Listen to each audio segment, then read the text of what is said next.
Hello, I'm James from James Mouland Ebru Studio.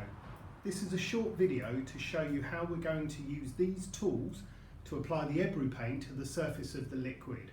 I'm also going to show you how we're then going to use those tools to make the patterns that you will then capture onto paper or the wooden objects. In a moment I'll zoom the camera in so you get a really good close-up look at how we do it.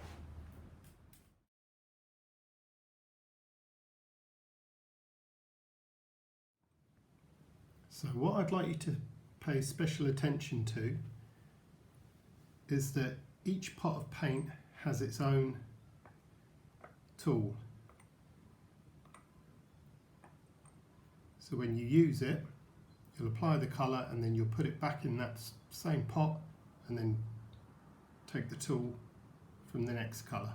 So always returning the tool to the pot that it came from. The blue back in the blue, purple back in the purple. I'm just going to wipe the edge of the tray off. So this water is thickened with carrageen, comes from seaweed. You know when you pick seaweed up off the beach and it's slightly slimy? Well, that's what we use to thicken the water. It makes it viscous. Now I'm going to use a couple of drops of yellow paint which has lots of water and lots of gall acid. Gall acid is how we control the surface tension. That's how we control how the paint floats and dissipates. So now I'm going to show you how we add the colour to the surface. So I'm going to start with the red. So you can see that the tool has a fine point on the end. So I'm just dipping it in the red and then I'm touching that point to the surface. If I want to add more red, just keep adding. So you can see how the circle of red is growing. I want to change colour, so I put that one back and now I'm going to take the orange and I can put that right in the centre if I want. If I want to put it next to it, I'll just put it right here and you'll notice how it distorts the colour next to it. So depending on what kind of pattern we want to make, we have to be aware of where we're putting the colour. And now using this clean tool, so this one hasn't been in the paint, I'm just going to make sure it's nice and dry. I can now use that tool to make a simple zigzag pattern. If I want to make it more complex, I can strike through the middle of it. Now that will come in useful for when you come to decorate your wooden objects. So this is how we capture it onto the paper. So I'm holding it on the corners. You can hold it on the edges if you like. Just need to try and find a way that you're more comfortable with. This is the way I find most comfortable. So I'm pushing the paper into one corner. So the idea is we lay the paper without capturing any air. We want to lay it on the surface without any air bubbles. Then we use our tool to pick up one corner, pull the sheet to the edge of the tray and then pull it off at a 45-degree angle, so up towards your chin. So you see I'm sliding over the edge of the tray. Now I'll leave the liquid behind and the paint on the paper. So this time I'm going to use 4, 5, 6, 7 drops. And I'm going to use my tool to do zigzags. Gelgit. Gelgit. That's Turkish for come and go. Gel is come, git is go. Gelgit, come and go. See, I've ended up with horizontal lines, chevrons. Okay, so now I'm going to choose my colours. So I'm going to choose 3 colours.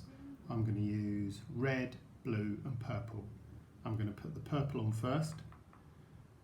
So I'm going to do one spot of purple here and then next to it. So I'm going to have 2 rows of 3. So I'll have 6 spots in total.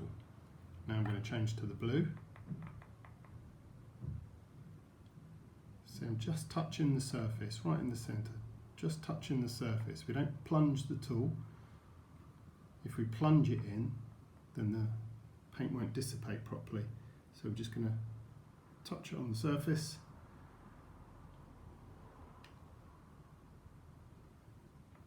Now finally the red. I'm going to put that right in the centre of the blue. Again, just touching it on the surface. So when I take more red, you see I'm going back in the pot, touching it on the surface, back in the red, touching it on the surface. And now I've got 6 circles roughly the same size. And now I'm going to take my clean tool, make sure it's nice and dry, and I'm going to use that to strike right the way through and then back the other way.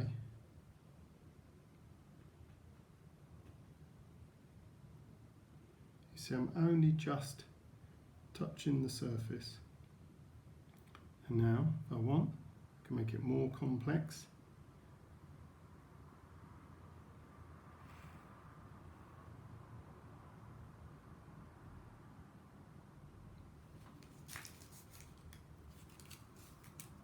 In Turkish, with this, we would call this Hatip,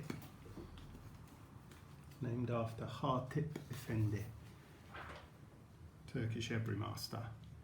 So now I'm going to capture this one onto the paper. So same again, push the paper into one corner, roll it down, making sure I don't capture any air bubbles. Slide it over the edge of the tray, leaving the liquid behind and the paint on the paper.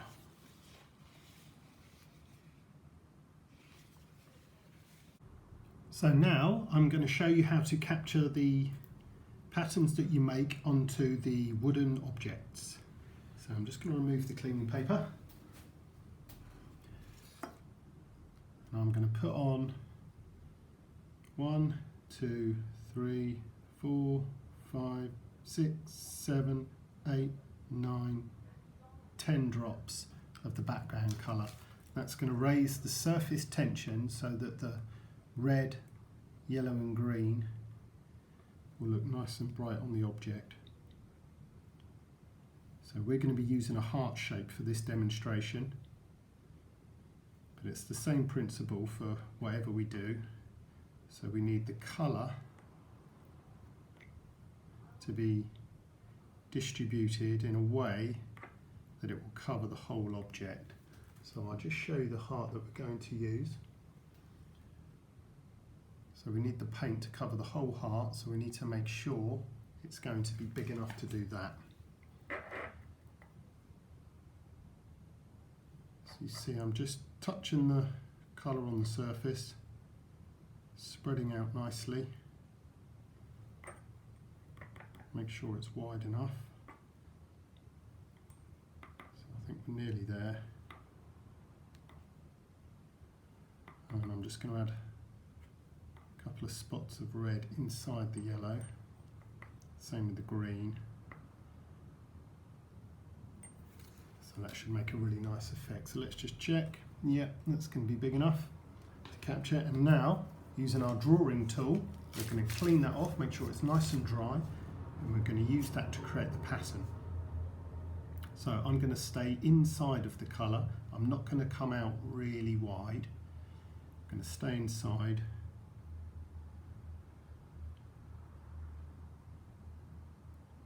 Doing the Gelgit, come and go, simple zigzag pattern. And now we can strike through the middle of that,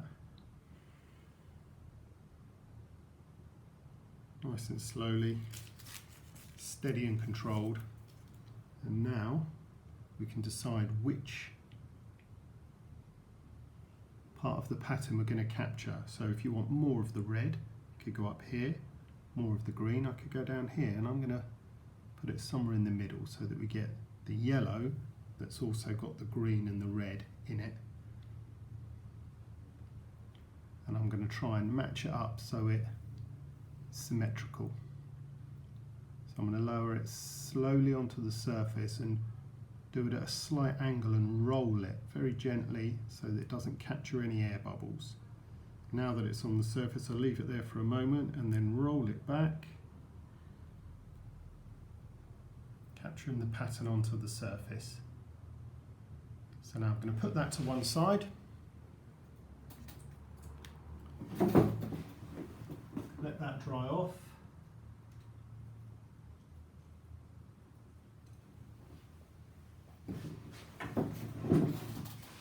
And the paint that's left on the surface, I'm not going to let that go to waste.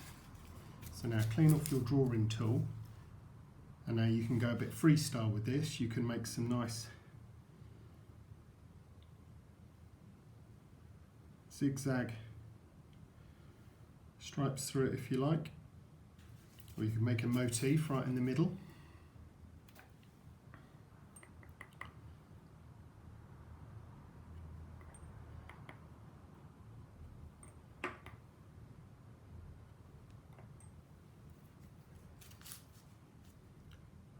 Do a simple heart there, or maybe zigzag through that. Or we could really go for it, spread it right across the surface, and then maybe do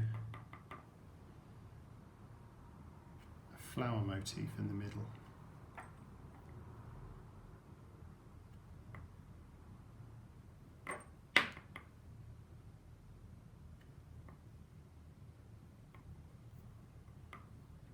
Red. So using the clean tool, make sure it's nice and dry and clean, and then using just the tip, the very point of it, we're just going to touch it on the surface to draw through. Stop in the middle, and then always going opposite to keep it nice and symmetrical. So left and right, and then down and up. We could divide it into 8, we could keep going. If we always go symmetrical, if we always go opposite, it will help keep it symmetrical. Or you could make a little spiral in the middle. You could even draw out the petals to make them spiky.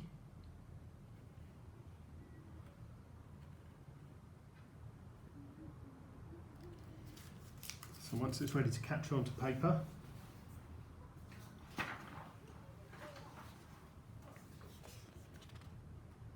remember, roll the sheet of paper onto the surface, try not to capture any air bubbles.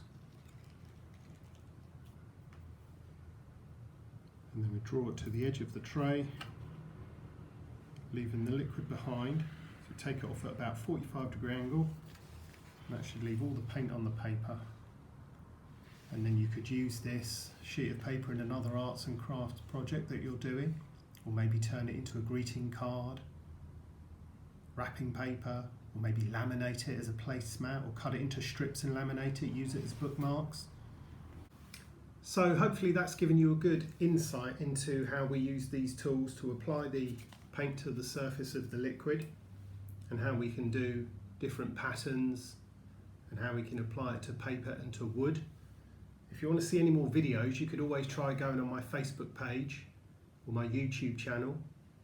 You can see videos on there of how I make other kinds of patterns and objects. And there are lots of videos on there of beginners trying it for the first time, so that might help give you some ideas about things that you might want to do. Great, thank you very much.